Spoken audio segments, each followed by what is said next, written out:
Hello, everyone. Welcome. My name is Raven Ruffin Felice, Head of Partnerships and Cultural Programs at Kinfolk Tech.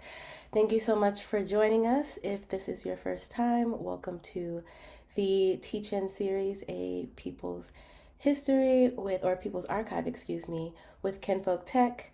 And if you have been with us since February, thanks for coming back and tuning in to this series that we're really excited to continue. And we have a lovely lineup, so I am excited to get us started. We can move to the next slide, please. And so, just as a reintroduction for some, Kinfolk Tech is a place that is bringing together stories to weave together our collective histories and memories and imagination. And so, we center our work around place based stories and communities to remember our histories in public space. And so we're excited to continue to do that work with you all in this virtual space. And so these teach-ins have been a way for us to bring folks together around seemingly disparate fields to be in conversation with one another, to underscore some of the themes of our work here at Kinfolk. And we can go to the next slide. This teach-in series is part of our 250th celebration or addressal of America's anniversary called Archives, A People's History of America's 250th, a Kinfolk initiative rooted in the belief that every community deserves the tools to preserve its past and imagine its future. As the United States approaches its 250th anniversary in July, we're asking, what would it look like if we reclaimed the archives? And today's conversation is perfectly befitting of that topic. Next slide, please. And so today's teach-in is inspired by the Kinfolk Monument Black Hole Spacetime Machine, created with Rashida Phillips and their partner Kame Ayewa of Black Quantum Futurism. Part of our local efforts in Philadelphia in 2023, the Black Hole Spacetime Machine invited residents facing displacement to deposit memories, predictions, and messages across time, challenging the violent erasure that gentrification imposes by creating an archive that refuses the colonial logic of linear progress. It asks, what if communities under siege would preserve not just their past, but also their futures? What if we could archive dreams, warnings, and visions as rigorously as we document harm? This monument was based on a really particular story that feels really resonant today. So in 1968, a man named Sullivan established Progress Aerospace Enterprises, one of the world's first Black-owned aerospace companies in North Philly. The company built parts for NASA's larger projects. When asked about this endeavor, Sullivan, quote, said, when the first landing on the moon came, I wanted something there that a Black man had made. The monument looks beyond the constraints of the present to envision Black people thriving in the future. And we can go to the next slide, please. And so we also frame our work around what we call the zones of imagination. Today's teach-in is inspired by one of those zones, digital justice, to examine how digital tools can help us break free from oppressive timelines that seek to erase us, and to explore questions of data sovereignty, algorithmic justice, to help us build technologies that honor nonlinear time, ancestral knowledge, and future generations simultaneously. Next slide. Thank you so much. And so as we are grounding in this space and time together, we also want to acknowledge that in 2025 and continuing into 2026, the federal government undertook a systematic campaign of administrative erasure, removing signage, plaques, interpretive materials, and digital content that named and honored the histories of Black, queer, and Indigenous peoples within national parks and public lands. We also acknowledge that this erasure did not begin with a single administration. It has been an ongoing, deliberate use of institutional power to determine whose histories are legible, whose grief is visible, and whose existence is permitted to be remembered. Archives are not only records of the past, they are the foundation of future work for Black, Indigenous, people of color, and queer communities, the archive is infrastructure. It is how we transmit survival, assert continuity, and build toward justice. And so, as we have this conversation today and gather in this virtual space, we just want to ground ourselves in what is the reality of where archives are and the real threat that they have been under for some time, and imagine forward ways to preserve them and make sure our stories continue to be uplifted. Next slide, please. Thank you so much. Oh, well, maybe go back. Let me do a little introduction. Thank you. So before we get into that, I want to make sure I do a quick bit of housekeeping, excuse me. There will be time at the end of the event for audience Q&A, and so we've made sure that there is ample time. We use the chat feature, the Q&A feature, and so please use the Q&A button in Zoom to put in any questions that you may have, but you're welcome to use the chat as well for conversation, to just lift your voice. We're in the virtual space together, so it's always awesome to get that affirmation for each other in the chat space. And then lastly, I just also want to remind folks that Kinfolk Tech is a nonprofit, and so we try to keep all of our program offerings free and open to the public. And so there'll be an opportunity at the end of today's teach-in to donate, to download the app, and also an opportunity for you to participate in some of the work that we're doing. So please stick around for that information. We'll also follow up over email with all of the links and all of the info and details. So those are all of my spiels before we get started. So I would like to now bring to our virtual stage our panelists. So first I want to invite Sharon Mizota to turn on their camera. Hi, Sharon. I also want to invite Syreeta to turn on their camera. Hello, Syreeta.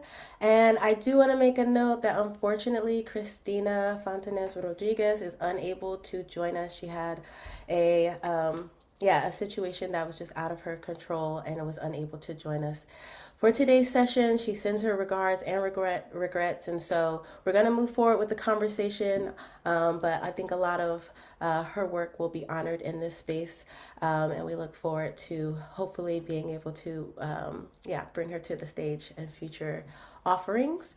So to get us started, we've asked each of our panelists to introduce themselves by giving us just a brief grounding into their practices. And so they will just share a little visual presentation of that, and then we'll get into the questions that I have for them and then the Q&A. So to start things off, I'd love to pass it over to Sharon. Hi, everyone. Thank you so much for that introduction, Raven, and thank you to Kinfolk for inviting me here today. I'm really excited to get into this conversation. So I'm several different things, but for the purposes of this conversation, I'm mostly an inclusive metadata consultant. I also work on research projects, and I am an art critic.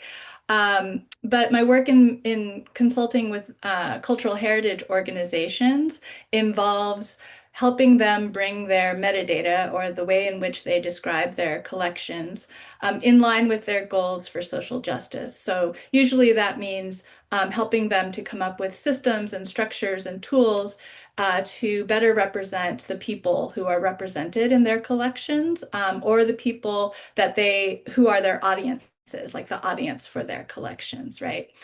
So I just put a couple screenshots here from some projects that I've worked on.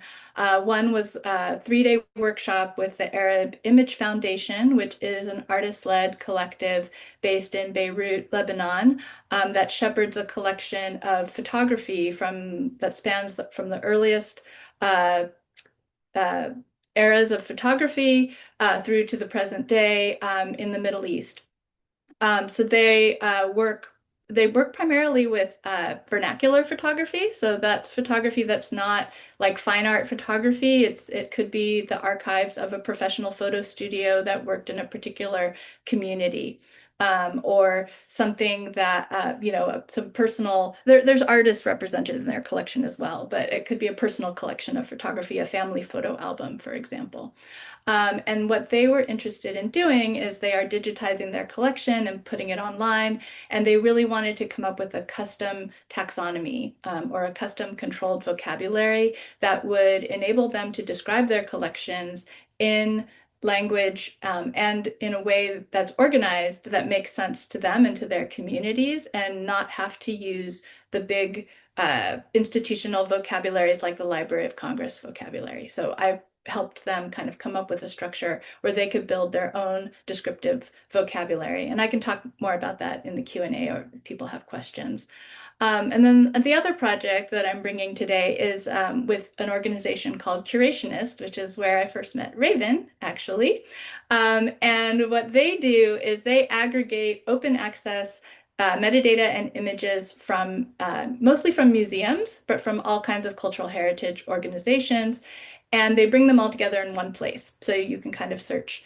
But what the other innovative thing that they do is that it's not just bringing everything together in one place, but they have a team of digital archivists who layer metadata on top of the metadata that's coming from the institutions, right? So you might have something that's coming from the Metropolitan Museum of Art, but maybe the way in which they describe it isn't the way that your community would describe it, right? And so then you are not the public, but the digital archivists are able to add like a second layer of curationist metadata that might help other folks find this thing using language that the museum didn't actually use to begin with, right?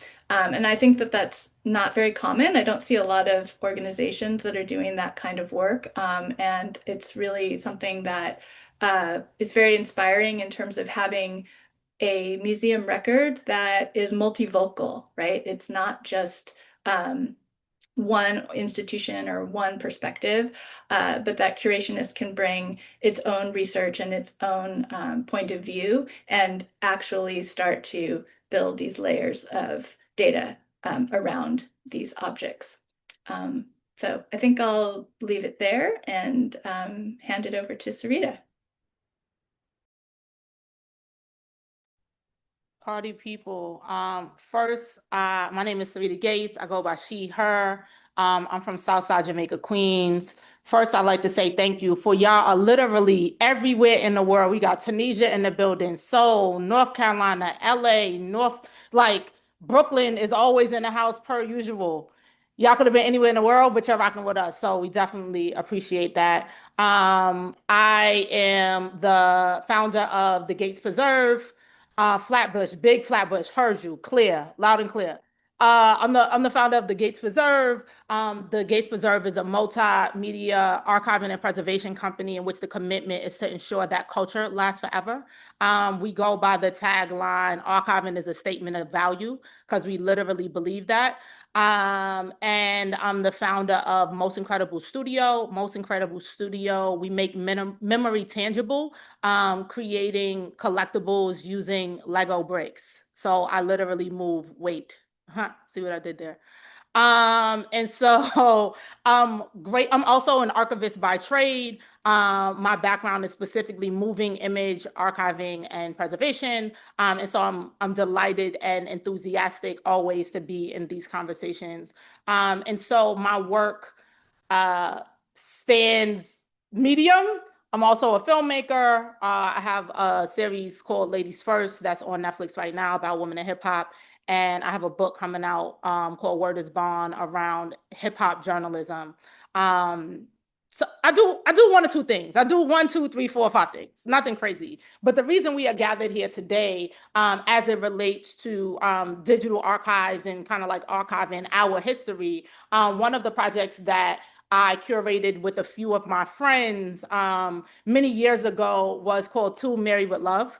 Mary J. Blige, hopefully she does not need any introduction, was turning 50 years old during the personal pan pizza that was the pandemic. And my friends and I just wanted to figure out how could we acknowledge Mary in a way that is loud. Like she has done a lot for, I was going to say woman, but that would be very narrow. Mary has done a lot for culture. Um, Thinking about her boots. Yes, my good sis, Dr. Blake. Yes, you already know. Thinking about what Mary has done around culture. So the few things that we did for this particular campaign is we did a virtual birthday party in which we had like a DJ set from I think 6 to 7 p.m. We had like an online chat. We had people submit love letters, voice notes. So we have voice notes from like Nia Long. Yes, fine ass Method Man, because I don't think you could say Method Man without saying fine ass before it.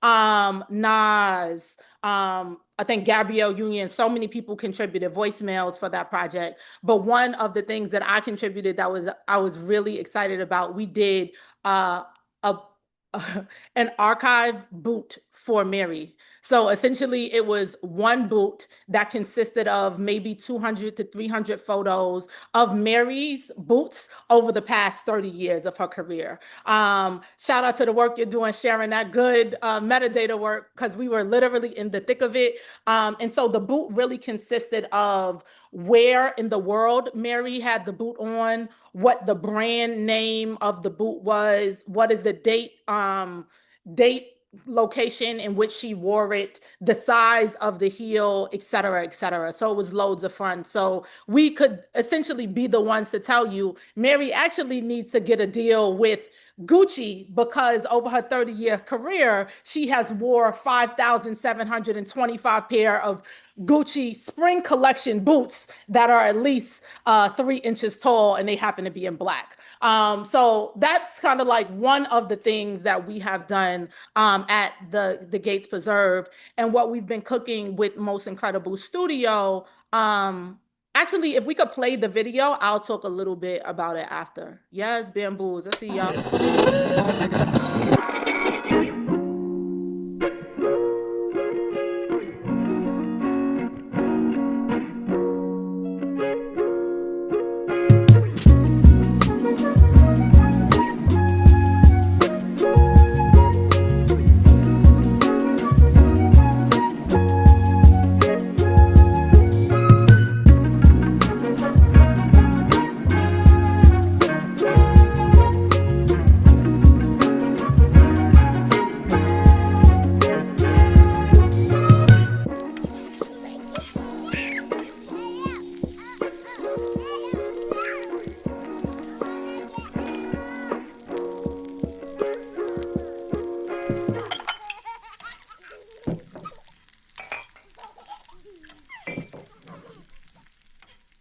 So I've done many things in my career thus far. What keeps me elated about Most Incredible Studio is the play. I get to first of all, I already play so many games in real life, but I get to literally play all day. I also am the first Black woman that was on Lego Masters. And so what Most Incredible Studio allows me to do is bring my archival background around what memories matter to us, to the people, and making those memories tangible. And so, what we did with Grandma's 10, my grandmother passed away 3 days after I turned 21. She is one of the major reasons that I am an archivist because I wanted to figure out how I can ensure she lasts forever. And so recently, yeah, multiple people from multiple cultures, respectfully, I don't know what white people are doing, but we got mad birthdays, right? So like the doctor said she was born March 3rd. Her grandmother who birthed her said she was born March 12th, whatever. All that to say, my grandmother would have been 100 years old this year. So I wanted to celebrate her centennial like the Schomburg Center gives it up for Mr. Schomburg.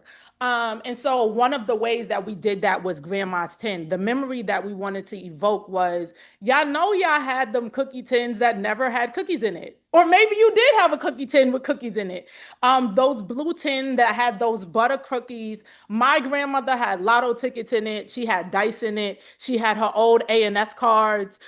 She had her old Amex cards in it. So she never necessarily had the sewing needle in it, but I can relate. Like I've seen this cookie tin at my Aunt Ethel's house, and it had the sewing needle and thread in it, and she might have had some tickets in it, etc. So the feeling that we wanted people to feel was, one, always think about your grandmas, always think about your aunties and your moms, etc., etc. But I wanted to create a way for people to remember in kind of like real time, submit their memories. We have a memories page, but just to feel a certain way around seeing these, these blue tins with no cookies in it. I was very disappointed for multiple years, but this was something that we didn't necessarily have to explain, right? Like when you see this collectible, you kind of knew what time it was inside of doing that work. And so just to bridge um this most incredible work with the archiving work, all of our collectibles are rooted in memory. Someone had mentioned we just dropped some bamboos last year with Dr. Yaba Blay, who's our first artist in residence. I don't gotta explain. Like, y'all know what it is when you see a pair of bamboo earrings, right? Like, we just dropped the hot comb and stove with Yaba as well. Like, you know what time it is. So we wanted to again use a format that people might think are for children, right? And completely like reimagine it in real time to have people remember their own memories, to remember to play, to remember to have those conversations with their peers or their loved ones around something that gets you excited. And you could be like, girl, it's like the group chat in real time, right? Girl, oh, I remember when pop, pop, pop, pop, pop, pop, pop. So yeah, all that to say, I'm very excited to be in conversation with y'all, live in the chat as well. Yeah, thank y'all for the space. Thank you so much. Thank you both for those illustrious in windows, I'll say, into your work and the important work that you both do. It's so crucial and so particular. So I'm just so excited for this conversation. To begin, I want to pull a quote from the recent Kinfolk newsletter that was written by Bria Baker. So to quote Bria, they said, "If Octavia Butler were alive today, I'd like to believe she would encourage us to be excited about Artemis 2 and the possibility of what the crew dubbed Moonjoy. Exploration doesn't have to be inherently exploitative or extractive. It can be beautiful if we make it so." Through her work, Butler invited us to imagine humans as capable of reinvention and innovation through community. We share what we know and protect one another to survive. That's the common thread. But the same people threatening mass execution cannot steer that process. Only we, the people, can decide to love more than we hate, to ask questions more than we dictate, to train and be trained, to tell a new story about the future of our time on Earth and the beginnings of our interactions with the great unknown. End quote. So, as it's been said, this teaching is inspired by Black quantum futurism's Black Hole Spacetime Machine. This teaching treats the archive as a portal that collapses past, present, and future, which I think you both are doing in really interesting and creative ways. And so would love to hear from both of you. How does each of your work, whether it be through Legos or metadata to correct the historical record, enact this kind of temporal sovereignty? How does the archive become not just a record of what was, but a tool for dreaming and building what's next? Sharon, that talk about like we've been here for 4 seconds, y'all. like Kinfolk not playing at all. Oh, now I'm ready No, to drop the mic already. let's dive right in. Let's answer, what's going to happen in the future. But I did think about this question, and I think that the thing with metadata and with archival description in general is that traditionally it's seen as neutral, right? Like it's seen as authoritative, it's seen as static, fixed, and unchanging, right? So once you describe something, then you're done, right? And you move on to the next thing. Like that's kind of the culture of archives, right? And I think what is really important to remember, like in the work that you're doing, Syreeta, like bringing people looking back, but also making it relevant to their present, right? And that's what that's what we need to change about archival process, is that it's not just a one and done, like, okay, I've checked that off my list and I'm just moving on to the next thing. Is that metadata is a living document, it's a living record, and that we need to be able to update it, to change it, to adapt it to, because people change, right? And the ways in which they access information and the way in which they want to talk about or access the past changes. And so we need to make sure that we keep updating and are aware of what the changes are and how people need to access information from the past. And that's a lot of the work that I end up doing is updating or adding to offensive and outdated language that exists, that was something that was cataloged, 50 years ago, and that still has terms in it that are now considered offensive, or were always offensive, and nobody had the power to change it, right? Or to say something. And so that's the kind of reparative work that I don't actually like get hands-on and do myself, but I'm helping people create the structures to do that work themselves, because not everybody knows everything about everything. I can't know everything about your collection or anyone else's collection. And so it really is about getting access to those tools so then you can build the thing that's next, or the thing that your community needs to get the information that it needs. Yeah, thank you for that, Sharon. I think, let me tell you about you. What's so dope about your work is that, like, I firmly believe, like, yeah, I've said archiving is a statement of values, but I believe the answers are in the credits of films and the acknowledgments in books, but it's also in the metadata. Like, the metadata, like, I could geek out. I'm probably going to do that a whole nother time, but I'm like, the information that you get from having to reimagine language in a very particular way so that it is now accessible to a very particular or group of people that it wasn't supposed to be for is mad revolutionary. So cheers to you for doing that good work. We appreciate that. When I think about this question, anytime that I see the word futurism, I got to talk about the quadruple OG, my OG, Greg Tate. Greg Tate was the bomb, like he was the mayor of Black Bohemia, a critic, music critic, a brilliant thinker, just like all of the genius things above. And I think, just thinking about my work in relation to Tate, what was brilliant about, if you read a Greg Tate piece, one, please Google Greg Tate if you are not familiar with who I'm talking about. Um, but the beautiful thing, I think, similar to this conversation, is when you read a Greg Tate book piece. Oh, and also Flyboy and the Buttermilk, I think, is coming re-releasing in June by Penguin. Yep, Sharon. Yep, you already know what time it is. Brr, brr, brr, brr, brr, brr, brr. Yeah, anytime you read anything about Tate or read Tate's writing, you have to Google. Like, you have to have mad tabs open, because Tate is going to talk about a thing, and he's going to talk about the influences of the thing, and then he's going to talk about the influence of the thing, and then he's going to talk about something that you think has no bearings in this conversation, and he's going to loop it together like the best Jay-Z quote of all time. And so what Tate gave me permission to do was, again, LOL, I said it one time. I have an extensive digital archive around hip hop journalism. I have interviewed probably the largest amount of hip hop journalists, from Greg Tate to Bones Malone to Mimi Valdez to Bobito Garcia, Joan Morgan, et cetera, on camera. But I also have all of the magazines digitized.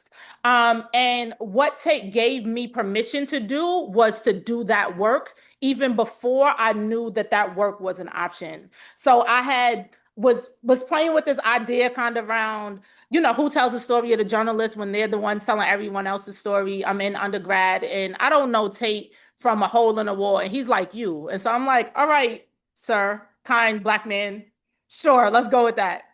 Yes, Greg Taylor's Love will be back soon. Come on, Jada, with the receipts.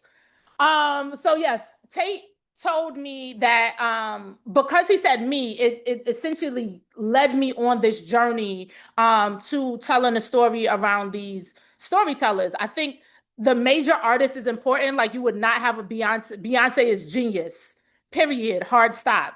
And she has Yvette, who's her PR person. She has the production team. She has the stylist. She has the photographers. Like she has a team around her so that we can get the most phenomenal version of Beyonce possible. And I think when we think about hip hop, or when we think about American culture, hip hop journalism is often not inside of that conversation. And to personally, I believe that hip hop journalism is the most authentic form of American journalism it is.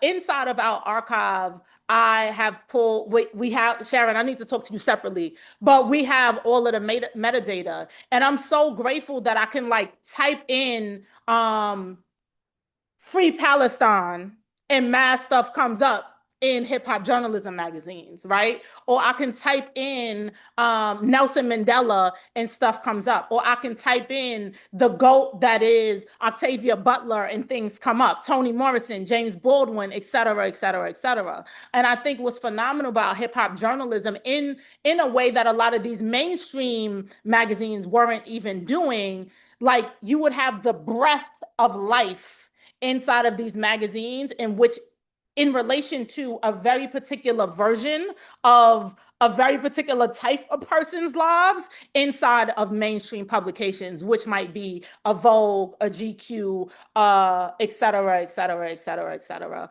I don't know if that answered the question at all, but I do think, having these archives are not only important, but more important than that is figuring out a way that they can be accessible to the people, right? Like I've been pondering I think I have a solution now, and it's going to be out in the world in a few. But, pondering, I'm like, if I'm sitting on the largest hip hop journalism collection, that's cool, like in theory. But if other people can't create a practice around it, how am I being of service if that is my commitment? And so yeah, those are some things that I've been thinking about as it relates to Can I just say, so Syreeta, you and I, we do need to talk offline because I'm working on a report about pop music critics of color that will no, come out this summer. no, So, and I got you. yeah, so we need to have a conversation. But I also want to say that I think journalism is the first kind of metadata. Yeah, for Right. sure. So because it's providing access to artists, to artworks, to music, to culture, that you might not actually come across. Like that was my first experience with criticism was reading movie reviews in Hmm. the San Francisco Chronicle growing Yeah. up as a kid, right? Just these little tiny capsule reviews. But in some ways, it's kind of like metadata, right? It told me what I needed to know about that movie. Yeah. Whether I might like it or whether I should go see it, or even just to know that it existed. And so I think, yeah, those things are for me are very aligned as well. Like that what I do for in metadata is very similar to criticism or to journalism. Listen, one hand wash the other, both hands wash the face. You dig? We need a counter for the sayings we're gonna get from Syreeta over Listen, the course and of most of this. them won't be mine. Like, let's be clear. I'm a rapper for real. You are a rapper. But thank you both for how you framed your responses to that question. I think there's a lot that you both are doing in that last statement that you made, Sarita, of creating the kind of repository for people to have a practice around really resonates. And I hear that in how Sharon is speaking about metadata, right? Like it's about kind of making the invisible visible to folks and making it legible in a way that can reach people. And so you both are doing that in distinct ways, but there's definitely a lot of overlap there.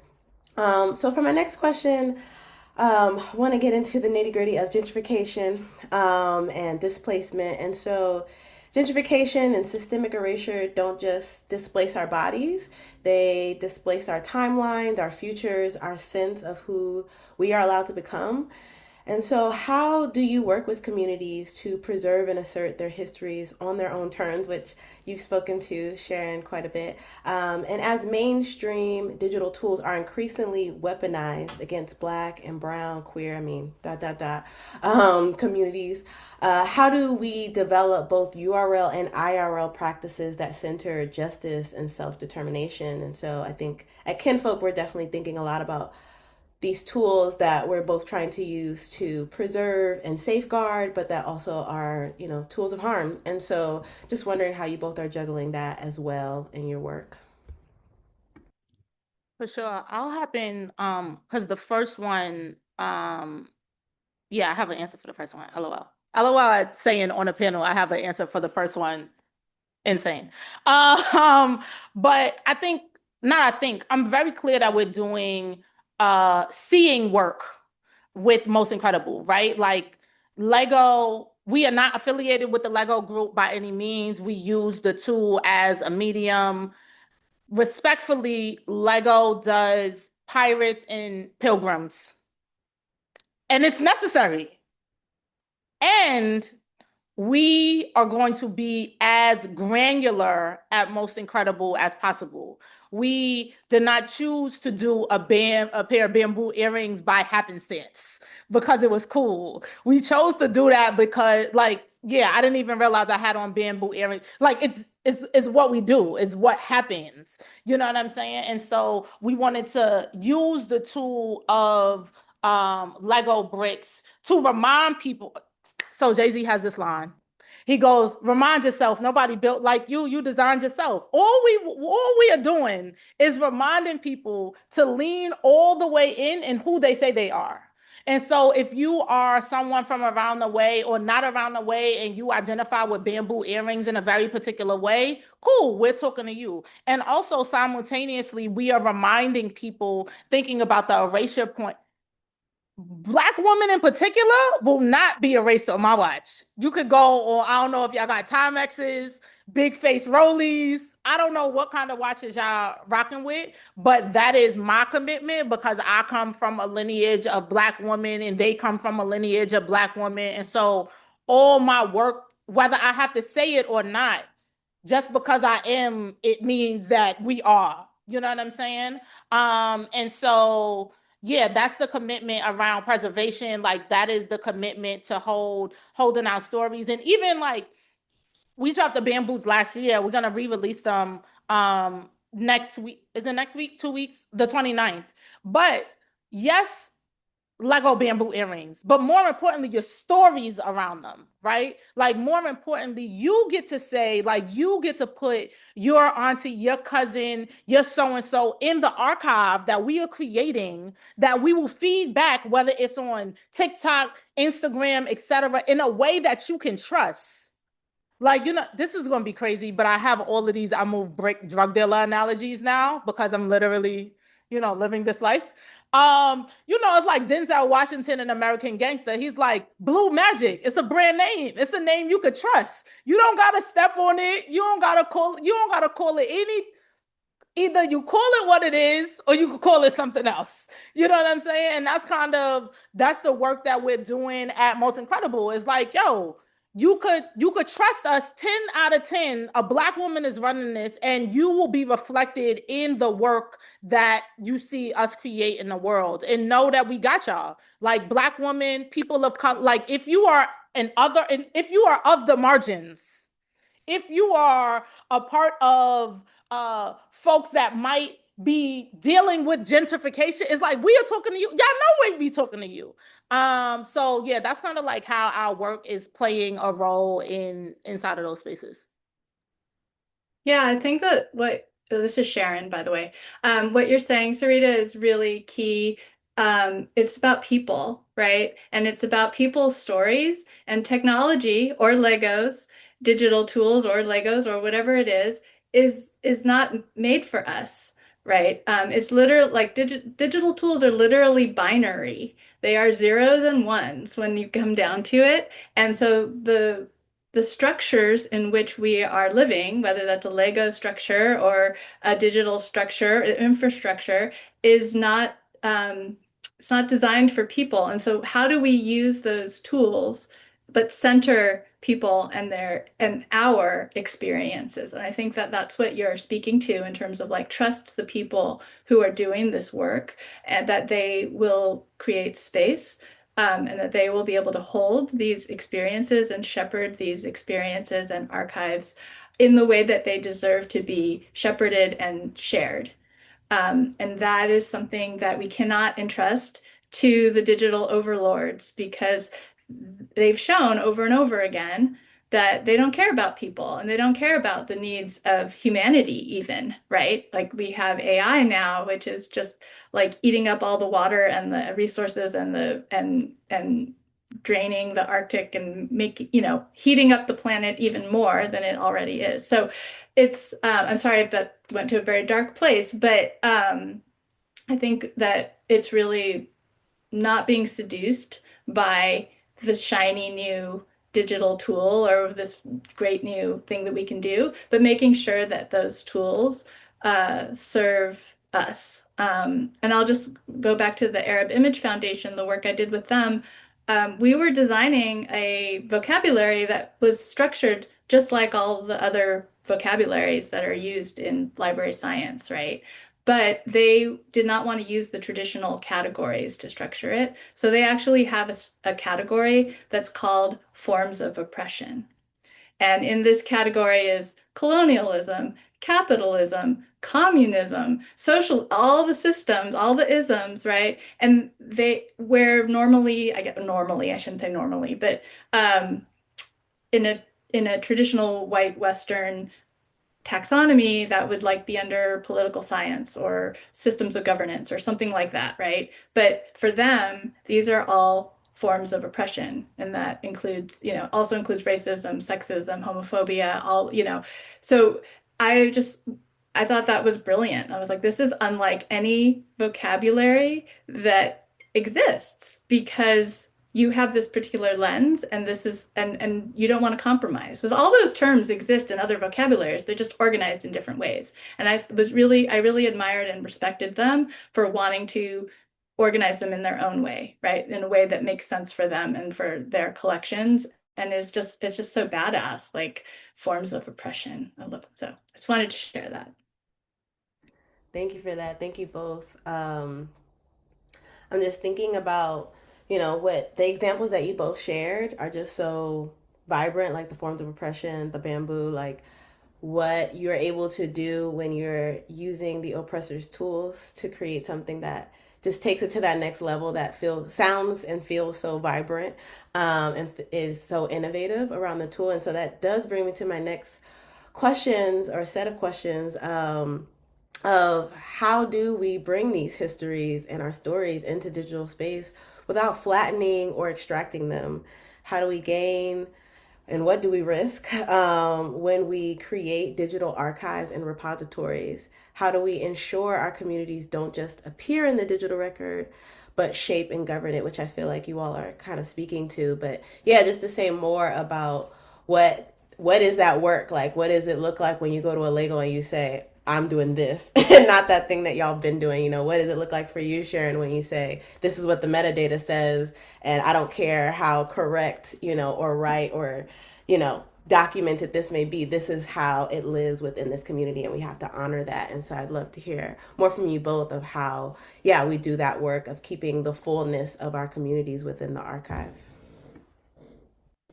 Oh, this is Sharon. I'll just say that any kind of transformation, like anytime you go from the analog to the digital, is lossy, right? Like you lose information. So when you digitize a document, you lose information about, how does it feel in your hand? What does it smell like? There's always going to be this like loss. So that's just anytime you're going from one to another, there's this loss. But what's powerful about digital tools is that they reach so many people, so that the content of that document can reach so many more people than if you're just passing it out, to people on the street or one-on-one or whatever. So I think that's, there's so many pros and cons of like going digital and not being digital, but I'll just start off and say that that's like one of the big ones, is that you have to accept some kind of, there's going to be a loss. It's never going to be the same.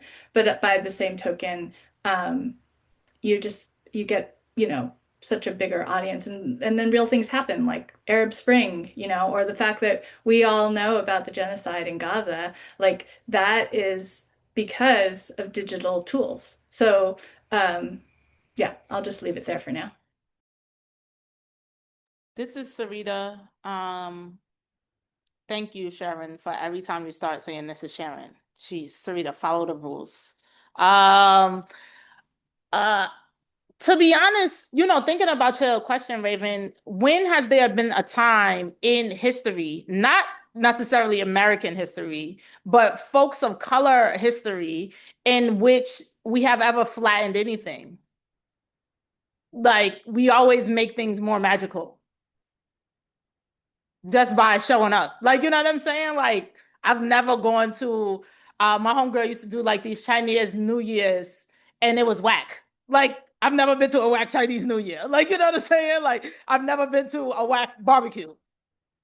Like, I'll be here all day, just thinking about that. But I think, to Sharon's point, I think that is the never ending struggle around like physical things and digital things. I think that's one of the reasons I've been excited to use Lego as a particular tool, right? Because it's like, you can I love audiobooks, but I'm like, my husband needs to build me a library. I need to walk in that joint and just, this is from 1832. This is wonderful. Like, you know what I'm saying? It's something tactile. It's something like, yeah, you could be in a group chat, but when you link with your girls, it's completely it's completely different. Even the people who are on, the internet beefing with each other, you could beef on the internet, but if you see me in real life, it's a different type of time. You know what I'm saying? And so, I think that's the gift and the curse of,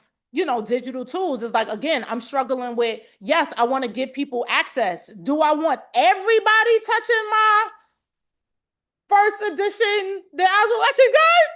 No, really no. Like, y'all cool, but I don't really know. But I think there is a conversation about what it looked like, what happens, right? It's like, when, and not comparing adults to children by any means, but it's like, if a child gets, all right, prime example. I'm gonna bring it back, y'all. I'm gonna bring it back. So I take my nephew to school. He's 7. His name is Braden. He is amazing. He one day put my keys in the drawer of the refrigerator when we were leaving to go to school. And so I thought it was hilarious. It's like, you want to be mad, but the realistic opportunity here is, you never would. He did his job. I never, like, my keys are in with the grapes. Like, I would have never found those keys by any means. So I think about that in relation to physical collections, right? Like, oftentimes, if you're going, say, to Princeton to see Toni Morrison's collection, if you don't know how to use a finding aid, should you not access the collection now because you don't know how a finding aid works, right? Or should someone reimagine what is possible inside of finding aids? Or should somebody reimagine what's possible inside of access to the archive? Or should somebody reimagine A, B, C, D, and E? And I think what's possible is, if ever people needed permission to do a thing, this is us, Sharon, Raven, I'm including you. This is us saying, well, do your thing. Like, solve for whatever you need to solve for. So whether it's physical media, digital media, if you have a problem, solve the problem. I think everything that I've created thus far, whether it's the Gates Preserve, whether it's Too Married with Love, whether it's Greg Tate was Love, we did an archive around the low lives from Brooklyn, like, because we didn't see the things. Like, hip hop journalism for me wasn't a thing until I had a problem. So if you are intentional around solving the problem, you don't necessarily need permission. You don't take out necessarily. You don't need permission at all. But what you will find along the way is people that will roll with you in arms to ensure that your vision is out in the world. Thank you both. So I have one last question, and so that's also a cue for the audience to gather your thoughts from the amazing things that we've heard. And so if you have any questions, please put them in the Q&A chat bot. I don't know how to phrase that. Use the button, the Q&A button. And we'll make sure to uplift your questions. So my last question is, how can we support your work? And if you have anything up in the near future, please let us know. Sure. Yeah, I have a book coming out next year at some point on hip hop journalism. I'm sure would love to circle back with Kinfolk on that. Raven, you already know what time it is. Yeah, if you feel like there is a memory that's evoked with Most Incredible Studio, tap in. Yeah. Uh, and I think furthermore, I feel like I don't say furthermore more often. I should throw it in the repertoire that is language. But yeah, like solve a problem. Like if you are fed up with how something is shaping out, whether it be archives, whether it be gentrification, which is drop kicking all of us, whether it like whatever the problem is, solve the problem. And it's gonna be hella frustrating. And you're gonna want to quit every day and still do it anyway. So I have a website, SharonMizota.com. I'm on LinkedIn and very occasionally on Instagram at Sharon Mizota. I can put the website link in the chat. I also have a newsletter, also very occasional, Archivist Notebook. And you can sign up for that on my website.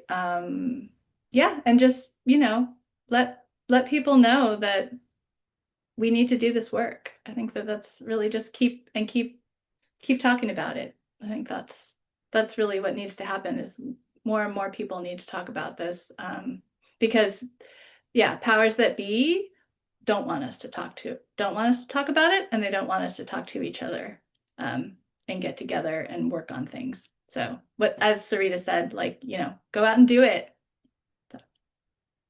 Thank you. I can attest to the brilliance of Sharon's newsletter, so definitely subscribe there. And yeah, thank you for those final words or in this moment. That is why we are gathered to exchange that information, share those codes in community.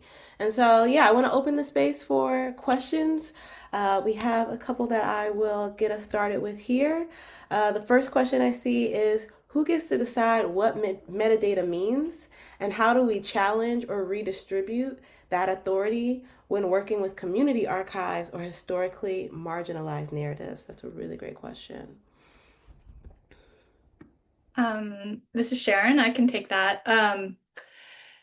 Yeah, I mean, we swim in metadata, right? You create metadata every time you do something online, right? You like something, you post, you react to something, that's metadata. And so I think we need to be aware that that's a power that we already have, and we can choose where to contribute and where not to contribute, and we need to redefine that ourselves. And I think community, like with the Arab Image Foundation, I've also done some research with community-based archives, and they want control. They want to be able to describe their collections in the way that makes sense for them and their communities. And so I think then it's really like understanding what are the parameters and the infrastructure that you have available to you, and then shaping that to what makes sense for your collections and for your communities. And I mean, yes, standardization, networking, like, what is it? I'm forgetting the word right now. It's like, when data transfer, when you talk to each other, right? Linked open data, all the things, that's important, but it's more important to kind of recenter into to the primary audience that you care about, that you want to reach. And there's this idea of information intimacy, right? That when you have information intimacy, you don't need to learn how to use a finding aid. You don't need to learn a different language. Like there's a lot of communities who just don't have access because they speak a different language and everything's in English, you know? And so how do we create more information intimacy by owning our responsibility to provide access, you know, to create better better means of understanding and better ways of accessing information. Thank you. I have another question here. As a former journalism professor, I taught my students to question the archive. Whose voice is missing? Whose POV? Understanding physical and digital footprints to explore the geographies. How can we recreate this reflective space for everyday people where they can learn from the ancestral wisdom? I feel like Kinfolk might have an answer to this too, so stick around, but I want our panelists. Just like that, kinfolk is your answer. You know, because oftentimes you don't have to recreate the wheel, right? If it's somebody that's already doing, if I am trying to make macaroni and cheese, and I got sharp cheese and I got mozzarella cheese, and sorry, the folks that don't eat macaroni and cheese, like if I got the materials and then Raven has the macaroni, Raven, can I hold some macaroni, or can we come together and you know solve that problem? So yeah, if kinfolk got the answers, kinfolk got the answers. All right, stay tuned for the answer. I'll say more. Oh, I'm sorry. Go ahead. This is Sharon again. I just think one thing, yes, we need to question, right? And so one of the things that I also research is critics of color and what are the challenges and conditions that they face. And what has become apparent in talking to a lot of different critics is that criticism is a skill that's very endangered in our society right now, even though everybody online has a hot take or an opinion or, you know, is in a flame war. Do they even say that anymore? I don't know. I'm showing my age. But anyway, um, you know, it's that's important. Like maintaining that kind of critical stance or that critical distance, and being able to have conversations about it. So I just think that wherever you can foster the safety or the comfort to have those difficult conversations where people don't always agree, that is really key to that information literacy, right? And to understanding where things come from, who created them, and why they created them, and being able to talk back to the archives or to talk back to the authorities or talk back to whoever is defining, you know. I think it's important to remember those things. Yeah. Yeah, this is Syreeta. To veggie back of what Chipo said, I hope I'm saying your name correctly. Yeah, collective in-person gatherings, absolutely intergenerational. Because for I mean, I'm understanding what you taught your what you taught your young people, and I'm like, there unfortunately is always going to be people missing from the point of view. So, what does it look like for your? I'm always about like people inserting themselves, like your students. Can they insert themselves in not only in the conversation, but the larger dialogue that's happening around criticism as well? You know what I'm saying? And what their contributions are going to be very different from somebody who's been a critic for 20 years, which is also going to be very different from somebody who might have commentary but might not identify with themselves as a critic. And so I think in like, yes, let's absolutely challenge what's wrong in the archive, what's right in the archive. Like we take what works, we leave what doesn't, we reimagine kind of like a new world, and we move from yeah, and we move from there. Thank you. So this next question, what are the top three suggestions for creating digital archives, and how do we stay in control of the archives we create? You know, I just had a conversation with my therapist this morning around control. Not control, like these things are really tough, right? Because accessibility, one might say, oh, get a Wix page, get a Squarespace page, like get any page in which you could just share if your goal is like accessibility. But then there's so many levels, right? It's like, what is actually your goal? Is your goal accessibility? Is your goal to preserve? Because then it probably would not be on any of those sites at all. Is your like there are yeah, there's mad different ways to kind of like slice the carrot. So I would say based on what your goals are, then it might be easier to be more granular with an offering. Yeah, this is Sharon again. I think there's a lot of resources about how to create a digital archive, but not as many about why. And I think if you can really dig into why you need to create a digital archive and talk to the folks who want to access it, right? Are people clamoring for this thing? Or is it like you're going to digitize a bunch of stuff and then it's just going to sit there, right? So you kind of have to think about why you're doing it. And I mean, control means different things to different people. And what I think thinking deeply about what kinds of control your community needs around access, right? So like a lot of indigenous communities, there's certain objects, artifacts that are ancestors who cannot be seen at certain times of the year or by certain people or by anybody who's not a member of the tribe. And so like digitizing that is a desecration, right? It's a disrespect. And so, you know, there needs to be much more nuance. It's not just let's digitize everything and put it online, but really thinking very deeply and critically about what needs to be online and what purpose that serves. Yeah, I think relatedly, I wanted to ask this question just because we're in this kind of technical space. So, someone said, I used to be a part of the Women's Film Preservation Fund, and I'm wondering whether digital archiving is enough and how we think about preservation outside of digital systems and or really focus on digital archiving that is outside the authoritarian tech systems we're immersed in, i.e. community owned data that doesn't depend on corporate servers to access.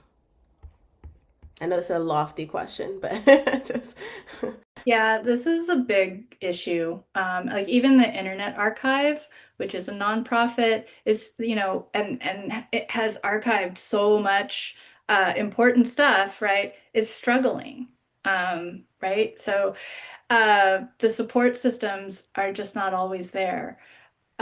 So yes, and I've heard from folks who are not going digital as much, right? Paper lasts a long time.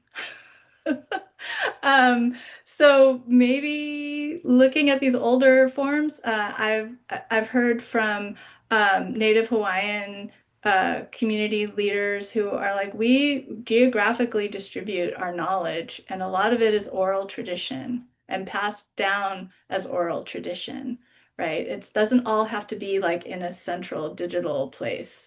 So I think it's making sure you have, and this is a digital preservation principle, right? Is locks, lots of copies, keep stuff safe, right? But that could extend beyond the digital as well. That, you know, and it's, yeah, I know everything's going digital and we have these huge servers and data centers and all of these things, but maybe there's some things that just can stay analog or can be converted back to analog. Yeah. And to Sharon's point, this is Syreeta. I'm an Aquarius, LOL. Um, Also just thinking about the money factor of it all, right? Like digital preservation is not easy, but if you are preserving a magazine, you might just need a Mylar sleeve and an acid-free, you know what I'm saying? Acid-free board that you could put behind it. So it's also thinking kind of like, do you have $950 million to preserve one community's sliver as far as a contribution? Or like what might it look like if we say, all right, we got $200 in a set of post-its, y'all. Like, what can we make shake? What can we make shake with that? And often, realistically, yeah, digital is cute, but thinking about like having a grandmother access something, if she don't know how to use your phone, now we have one person outside conversation.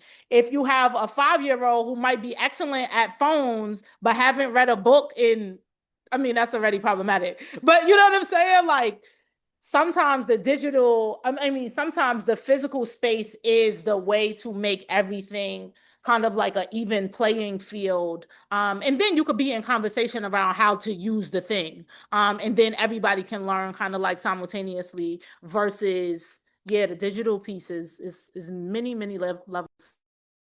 Totally. And I also want to point back to the question around control. So I think, to both of your points of asking yourself the why, that question around control can have many layers, many directions. And so if we're talking about digital, like who actually owns the server, who owns the space, and so what does it mean for you to have this analog physical archive, or even someone put USBs, right? Like how can we detach, literally unplug, but still be able to encapsulate these stories and pass them around, share them, without them being under the surveillance or at the behest, to your point, Internet Archive, right, is like, yeah, really struggling and suffering and under attack because they have this massive archive. And also that's like a lot of upkeep, right, a weight digitally, even though we can't see it, physically in all aspects. So yeah, I think that has many layers and many depths to kind of dig through as to why and where and how you meet people where they are. So another question we have time for is, who are we reading, both fiction and nonfiction? I love this question. That might have inspired your responses to some of the questions at the center of tonight's questions or discussions, excuse me. So I always go to Michelle Caswell, who's a UCLA scholar who's done a lot of research and writing about community-based archives. Her book, Urgent Archives, is excellent. Hopefully you can find it at a library because it's super expensive. But it's all about, it deals with a lot of the topics that we've talked about today in terms of how do we keep the present and the past, coextensive with each other, right? Like how do those layers like interact, and how do we keep activating the archives? Um, yeah, Michelle Caswell is amazing.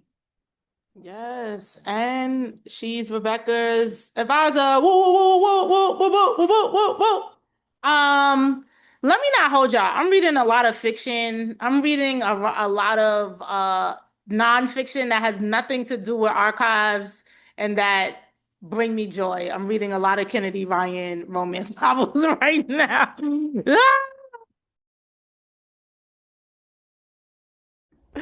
I love that, as you should.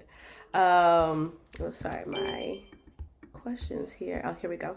All right, so we have someone representing the Puerto Rican Museum in the U.S. And so, as the only Puerto Rican museum in the ooh, that word is going to trip me up. In the US, how do we approach digitization in a way that goes beyond standard archival and collections best practices, centering our identity, expanding access, and making our collection genuinely relatable to our community? I'm inspired by how Syreeta is reimagining archives and how Sharon is restructuring metadata to be more inclusive. I love this question as well. Hey Veronica, what's good? I think you have the answer.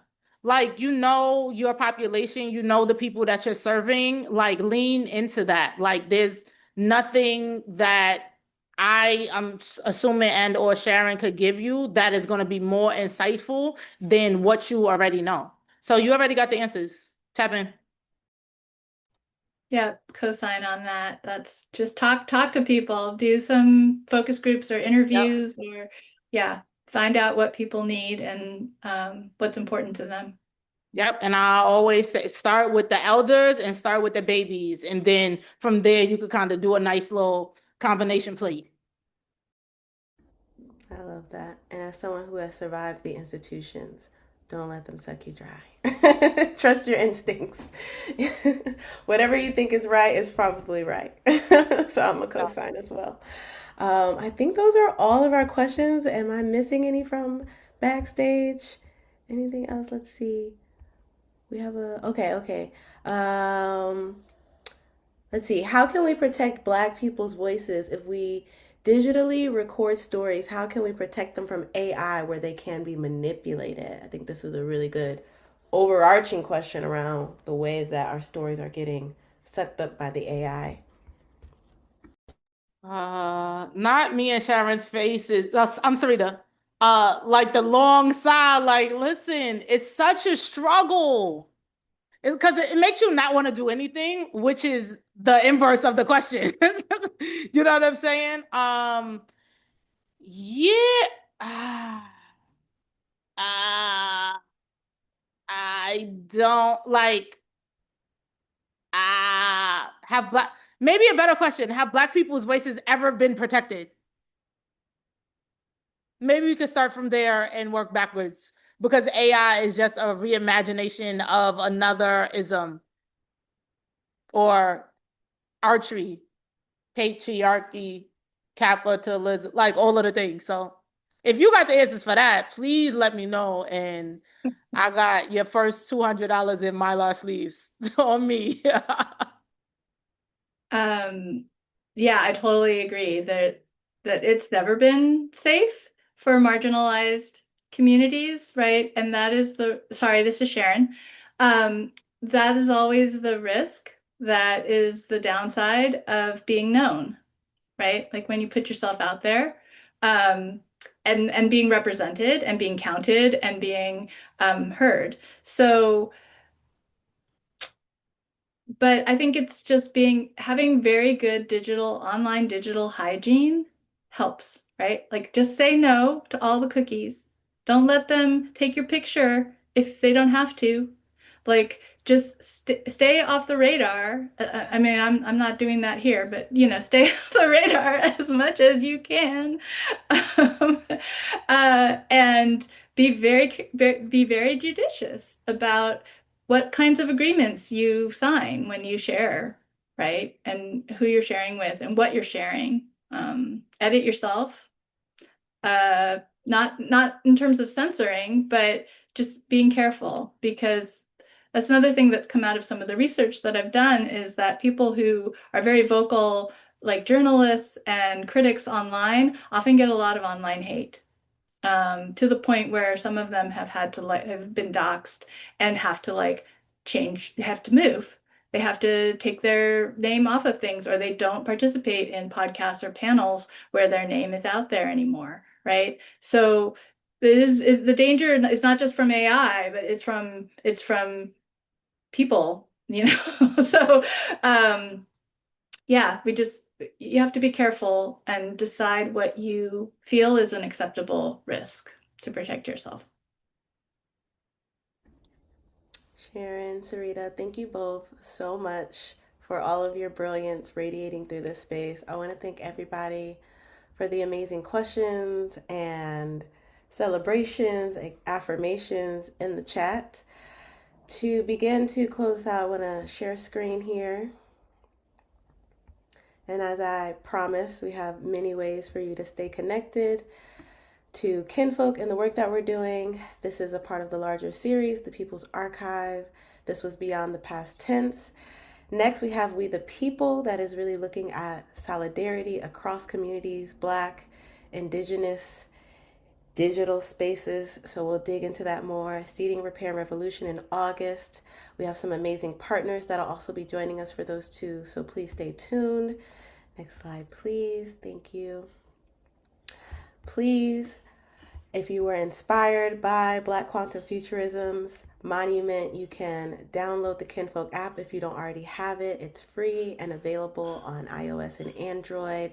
It allows you to see a gallery of the monuments we've created. You can place a monument in your home. You could create your own gallery in your home, in your own community, or you can look at the map in the app to find a monument near you that you want to see in a specific site. Next slide, please. As I mentioned at the top of this call, Kinfolk Tech is a nonprofit, which means we out here fundraising, y'all. So we appreciate all the dollars, any amount of dollars. We ain't too proud to beg. So you can use this QR code if you would like to support us in keeping our programs free and open to the public. As well as if financial isn't the way that you can contribute at this time, even just sharing your feedback is so instrumental. It helps us so much to know if these programs are working, if they feel good to you, how can we improve? And also, we just want to hear from you. What are your thoughts? What would you like to see? What do you want more of? What do you want less of? So please tap into that. We will share all of this in a follow-up email to anyone who registered for today's event. So you will get all of this information as well. And then next slide. As I mentioned, Kinfolk might have the answer to your question. And so we have an opportunity for you to be in community with us as we are creating new tools and features for you to support in improving archives, creating ways to document community voices, and see a role in the way that Kinfolk can continue to support the work that all of you all, Sharon, Syreeta, and so many of you are doing. And so you should have seen a poll pop up on your screen. It might have scared you like it did me.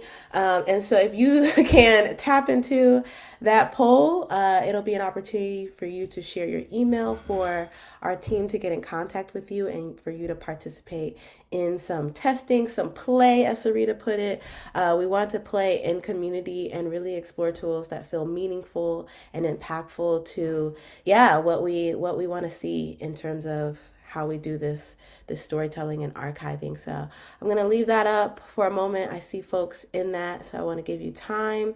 But again, I just want to say thank you so much to Syreeta and Sharon again. It's just always so amazing to be in community with you both, and just really excited about the work that you continue to do, and just glad that Kinfolk can be in some small way in community with you each. So thank you for this evening, and thank you for everybody from joining from the various parts of the world. And so we hope to see you at a next Kinfolk event.